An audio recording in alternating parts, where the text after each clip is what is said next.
Bees.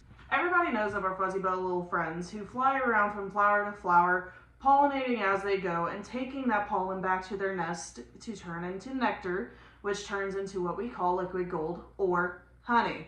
Honey can be used for a variety of things, from medicines to food to teas. There are so many things that it can be used for. These black and yellow buddies of the bug kingdom are hiding a terrible secret.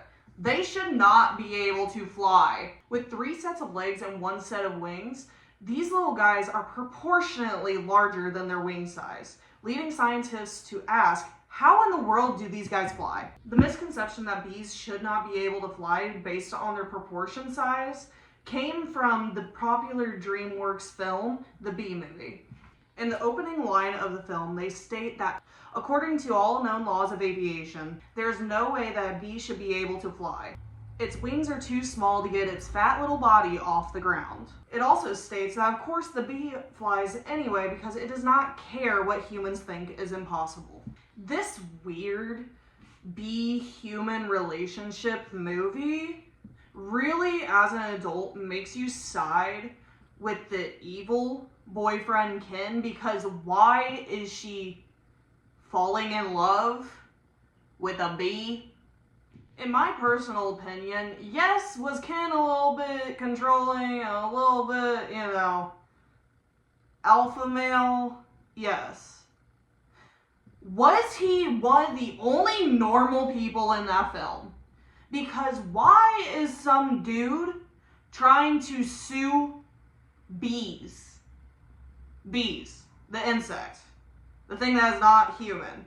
I get that in the movie, they can speak and talk like people do, and they have like a whole thing. But even in the movie, they said that bees live very short lives. Why are we beefing with a bee? Why is she falling in love with a bee? This age-old question of how a bee actually flies when it doesn't look like it should be able to at all dates back to the 1930s. The tale goes that aerodynamicists and a biologist were having a chat. Within this conversation, the aerodynamicist did some quick calculations and figured that bees should not be able to realistically get themselves off of the ground, much less fly as fast as they do. Some versions of this tale name Ludwig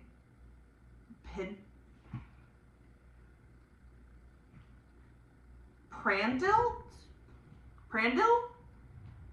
I don't know. Don't go after me. I can't pronounce names. As the one who believes that they should not be able to fly. At all. Zero. Zilch. Others name a Swiss engineer named Jacob Ackeret. However, this story is not backed by a lot, and it really probably came from a quote from the French zoologist, why is it always the French, and engineer Anton Magnin, along with his mathematician assistant Andre Saint-Lemagne, when they were looking at the flight of all insects. First of all, we know that bees should be able to fly within the laws of physics because they do fly. They're not defying physics. Nothing is defying physics here. It's just that, for some reason, they're chonky. Although they may look colossal compared to their wings, they're still able to fly. We can't really ignore this evidence, even though it's a fun idea that they should not be able to fly. They clearly do. So, how do they fly? Now, bees beat their wings 230 times per second, which is a lot. This was partially down to the fact that scientists thought that bees' wings were rigid, much like a lot of other insects. They believed that they were not flexible, able to move. Quote, understanding bee wings was the key to figuring out how bees fly. Their wings are not rigid, but twist and rotate during flight. Bee wings make quick, sweeping motions with their wings front and back. This motion creates enough lift for them to be able to fly. Basically, as bees flap their wings back and forth in this motion, It creates a small area of wind where the pressure is higher than the air around it, being able to make them lift off of the ground and fly like they do. In short, bees are able to fly.